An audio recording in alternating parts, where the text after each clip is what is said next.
What's the funniest reason you've been called into school to collect your child? My 8-year-old son, Jake, discovered the school's dress code loophole and exploited it like a tiny lawyer. Our elementary school had this super strict uniform policy: navy pants, white polo shirts, black shoes only, no exceptions. The principal, Mrs. Rodriguez, was notorious for sending kids home over the tiniest violations. Last month, Jake got in trouble for wearing sneakers with white stripes instead of solid black. I had to leave work to bring him new shoes. The week before that, his polo had a microscopic logo, which apparently violated the no-brand markings rule. Another trip to school. I was getting fed up with these constant calls, especially since I work hourly and can't afford to keep leaving. That's when Jake, being the smart kid he is, actually read the student handbook they gave us at the beginning of the year. Tuesday morning, I got the call. "Hi, this is the school office. You need to come pick up Jake immediately. There's been a dress code situation." I sighed, grabbed my keys, and drove over, expecting another tiny violation. But when I walked into the principal's office, I couldn't believe what I saw. My son was sitting there in the most ridiculous outfit I'd ever seen. He had on navy blue swim trunks, a white polo shirt that was clearly meant for a grown man, and black cowboy boots that came up to his knees. He looked like a tiny businessman who'd gotten dressed in the dark. Mrs. Rodriguez looked absolutely defeated. "Your son claims this outfit follows all dress code requirements." Jake grinned and pulled out a crumpled copy of the handbook. "Mom, look what I found. It says navy pants or navy bottoms. Swim trunks or navy bottoms. It says white polo shirt but doesn't specify the size. And it says black shoes with no height restrictions." I tried so hard not to laugh. "Where did you even get these clothes?" "Dad's closet and Grandpa's garage," he said proudly. "I measured everything this morning to make sure it was the right colors." Mrs. Rodriguez cleared her throat. While technically correct, this clearly violates the spirit of the dress code policy. That's when Jake hit her with the real kicker. He flipped to another page and pointed. "But it also says here that students can't be sent home unless they're completely out of dress code. Since I'm following all the written rules, you can't make me change." The poor woman looked like she'd been outsmarted by a third grader, which she absolutely had. She kept reading the handbook, looking for something to nail him on. But Jake had done his homework. The boots are definitely black shoes. The shirt is white and has a collar. The swim trunks are navy blue bottoms. Everything matches exactly what's written here. Other teachers started peeking into the office to see what was happening. Word spread fast, and by lunch, half the school knew about Jake's loophole discovery. Mrs. Rodriguez finally said, "Fine. You can stay today, but tomorrow we expect normal school clothes." Jake shook his head. "Actually, the handbook doesn't define normal. It just lists the requirements I'm already. My 8-year-old son Jake has always been clever, but last month he truly outdid himself by exploiting our elementary school's strict dress code like a tiny lawyer." The uniform policy was crystal clear: navy pants, white polo shirts, black shoes, no exceptions, no wiggle room. The principal, Mrs. Rodriguez, was notorious for sending kids home over the slightest infractions. I was already tired of the near-weekly calls to bring Jake new clothes. One week, it was sneakers with white stripes instead of solid black shoes. Another time, even a microscopic logo on his polo got him into trouble. Then, last Tuesday, I got the dreaded call again. "Please come pick Jake up immediately. Dress code violation." Sighing, I left work and went to the school, expecting another minor issue. But when I entered the principal's office, I couldn't stop laughing. Jake sat there wearing navy blue swim trunks, a white polo shirt clearly meant for a grown man, and knee-high black cowboy boots. He looked like a tiny businessman who'd dressed in the dark. Mrs. Rodriguez looked defeated. "Your son claims this outfit follows all dress code requirements." Jake grinned, pulling out a crumpled student handbook. "Mom, look. It says navy pants or navy bottoms. Swim trunks or navy bottoms. It says white polo shirt but doesn't specify size. And black shoes? These boots are black shoes with no height restrictions." He was right. I busted up laughing, asking where he got his outfit. "Dad's closet and Grandpa's garage," came the proud reply. Mrs. Rodriguez cleared her throat. Technically correct, but it violates the spirit of the policy. Jake flipped to another page, pointing triumphantly. "It also says students can't be sent home unless they're completely out of dress code. Since I'm following all the written rules, you can't make me change." Other teachers peeked inside, curious about the commotion. By lunch, half the school knew about Jake's loophole discovery. Mrs. Rodriguez finally relented. "Fine, you can stay today. But tomorrow, wear normal school clothes." Jake laughed and said, "Actually, the handbook doesn't define normal. It only lists what I'm wearing. She just shook her head, begrudgingly impressed. Story for my 45th birthday. My wife and parents kept saying, "There's a surprise, so just wait." On the birthday, none of my family showed up, not even my wife. Instead, there was a video of them on a European trip with a message. "He won't be hurt by this." I didn't contact them at all, but after I posted photos with I got 290 calls. Chapter 1, The Promise of a Surprise. For weeks leading up to my birthday, my wife and parents kept dropping hints. "Don't plan anything," they said. "We've got a surprise for you." "Just wait," they said. And I believed them. I cleared my schedule, told friends I'd be busy with family, even dressed up that morning with a small spark of excitement. But as the hours passed, the house stayed quiet. No knock on the door. No car pulling up. Then just as I was beginning to wonder if they were running late, a notification buzzed on my phone, a video. I pressed play and my blood ran cold. It was my wife, my parents, my siblings, all of them smiling, laughing, raising glasses in some European cafe. They waved at the camera like this was funny. "Happy birthday," my wife shouted. "We didn't want you to be hurt by this," my father added, chuckling. "We're celebrating here. You'll understand." The video ended with them clinking glasses. For a long moment, I sat there staring at the phone. No cake, no family, no surprise, unless betrayal counted as one. Years old, and the people I trusted most had just erased me from my own life. I didn't call. I didn't text. I didn't beg for an explanation. I simply sat in that silence, letting the anger cool into something sharper because I knew I wouldn't need to shout. I wouldn't need to chase them. All I needed was one move, and when I made it, they would come running to me. Chapter 2, The Counter Surprise. I didn't reply to their video. Not a word. Not even a sarcastic thanks. Instead, I sat back, let the sting wash over me, and thought carefully. If they wanted to make me invisible, I would make myself unforgettable. That evening, as they sipped wine in Europe, I met with someone they had all conveniently forgotten about. Someone whose presence in my life would flip the script completely. It wasn't another relative. It wasn't a business associate. It was someone who carried weight in a way my so-called family never could. An old friend of my late father, a man they had all dismissed as irrelevant. But to me, he wasn't irrelevant, he was loyal. He was powerful. And more importantly, he was willing to stand beside me when no one else would. We took a photo together at dinner. Nothing flashy, just two men raising glasses, a cake on the table, and genuine smiles. I didn't caption it with anger. I didn't explain the betrayal. I simply wrote, "A birthday well spent." Some guests mean more than the whole world. Then I posted it. Within minutes, my notifications exploded. Friends, acquaintances, even distant relatives saw the post. Many of them knew who was in the picture. They understood what it meant, and word traveled fast. By the time my so-called family saw it, sipping champagne in their European hotel, it was too late. They had written me off, but I had reminded everyone else who I truly was. And that's when the calls began. 1-2-10-50. By midnight, the number had climbed into the hundreds. They had left me alone on my 45th birthday with nothing but a cruel video. But all it took was one photo, one carefully chosen guest to turn the tables.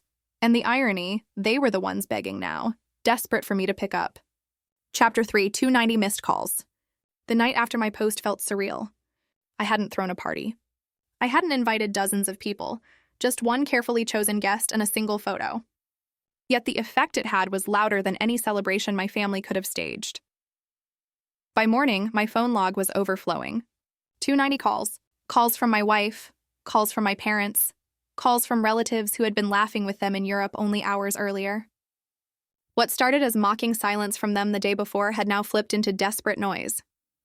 Each ring was proof of their panic. I didn't answer a single one. The irony wasn't lost on me. They had thought excluding me would make me small, irrelevant, forgotten. But the truth was their absence revealed who they were. Selfish, arrogant, and cruel. Meanwhile, that one photo had revealed who I was. Calm, steady, connected in ways they didn't expect. My mentor's presence in the picture was a message they couldn't ignore. I wasn't weak. I wasn't abandoned, and I wasn't alone. They had abandoned me on my birthday, yet the world now saw them as the ones on the outside. The texts started flooding in next. "Please call us back. You misunderstood. We didn't mean it like that. You're embarrassing the family. Take it down." But the truth was I hadn't embarrassed them. They had embarrassed themselves. And my silence simply let the world see it. On my 45th birthday, they thought a cruel video would leave me powerless. But by the end of the week, their endless calls proved the truth. I wasn't the forgotten one. I was the one they couldn't ignore. Chapter 4. The confrontation they never expected. I didn't reach out. I didn't explain. I didn't even acknowledge the 290 calls. But silence has a way of cornering people, and soon enough, they had no choice but to come to me. It was 3 days later when I heard the knock at my door. Not a polite tap, a desperate, frantic pounding. When I opened it, there stood my wife, her face pale, my parents just behind her looking worn and anxious. They didn't look like people returning from a European vacation. They looked like people caught in the middle of a scandal they couldn't control. "Why didn't you answer?" My wife hissed. "Do you realize what you've done?" Her voice was trembling, not with anger, but with fear. I let them inside, but said nothing at first. My silence weighed heavier than any insult. Finally, I asked, "Why should I answer? On my birthday, I was nothing to you. Not even worth a chair at the table, but one photo. And suddenly I'm everything you can't ignore. I'm everything." Their faces tightened. My father tried to brush it off. "It was a joke. You're overreacting." I cut him short, a joke to erase me from my own life. To laugh in my face while you celebrated with my brother. The room went dead quiet. My wife stepped forward, her hands shaking. "People are talking. You don't understand. That photo with him, it's dangerous. Take it down." Before she stopped, biting her lip, realizing she'd said too much, and that's when it clicked. The man in my birthday photo wasn't just an old friend to me. He was a reminder to them of the one person who could unravel their lives, their finances, their carefully polished image. They had erased me with laughter, thinking I was powerless. Now they stood in my living room, begging, terrified of a single photo, and for the first time in years, the power wasn't theirs. It was mine. Chapter 5. The truth behind their fear. The silence in the room was thick. My wife's slip had revealed more than she intended, and now they all looked at each other nervously, as though waiting for someone else to speak first. I leaned forward, my voice calm.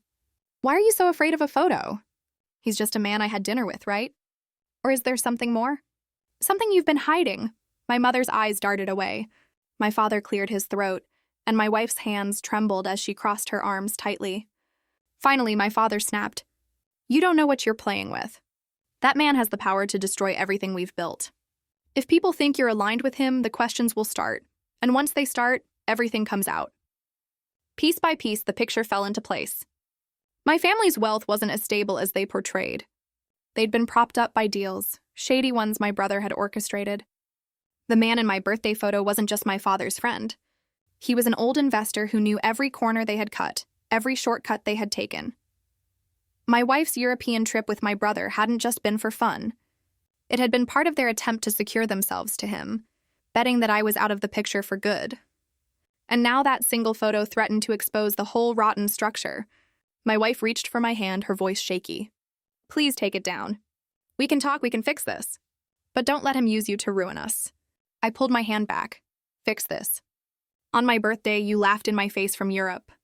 You erased me. Erased everything I've done for this family. And now you want me to protect you?" No one answered. They couldn't. They had thought I was powerless, expendable, irrelevant. But the truth was, I held the photo. And the ally that could unravel everything they'd tried to build on betrayal. And as I watched them squirm, one thought settled into my mind like steel. They weren't afraid of me. They were afraid of what I could become. Chapter 6. The Power Shift.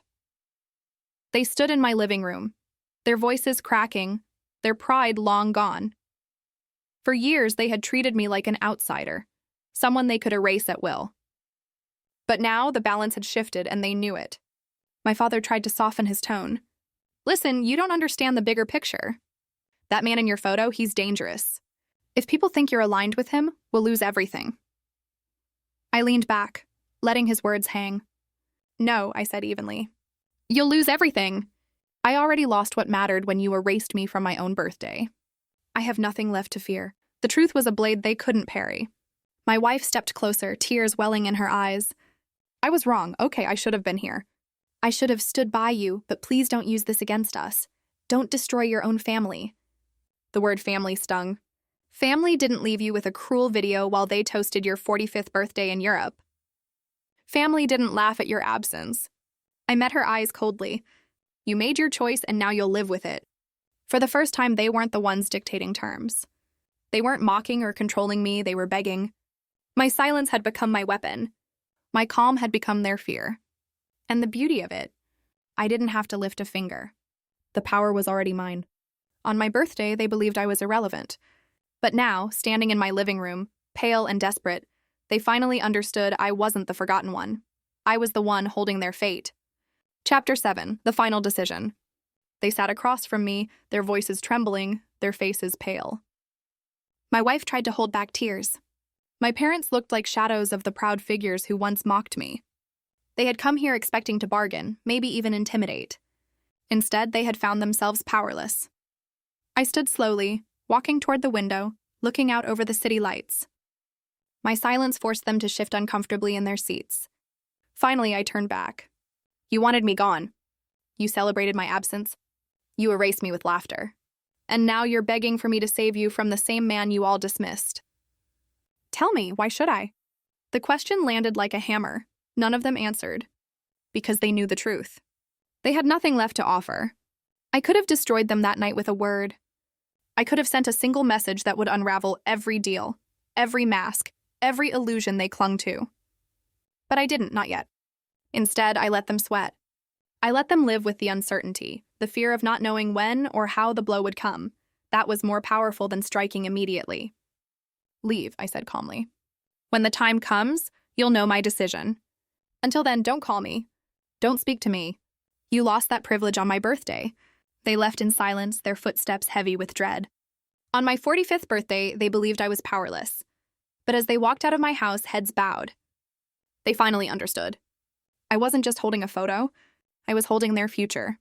Chapter 8. Epilogue. The Long Shadow of Regret. Time passed, but the memory of my 45th birthday never left them. What they thought was just a joke, a cruel prank to exclude me, became the fracture line that split their carefully crafted world apart. The business contacts who once respected them began to look elsewhere. Every time they walked into a room, whispers followed. Not about me, but about how they abandoned their own son for arrogance and greed. The dignity they had spent a lifetime building was gone, and they knew it. For my wife, the weight of regret was even heavier. The man she had chosen to stand with, my brother, was unraveling under the very power she had mocked me for having. When his influence crumbled, she was left holding nothing.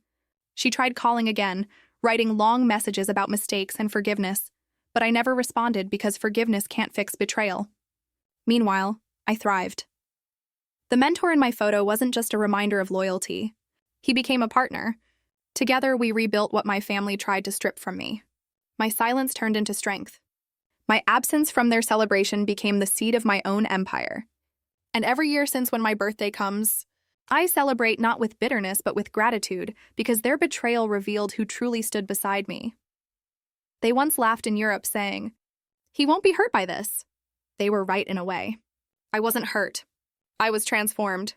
And the only ones left truly hurting year after year were them.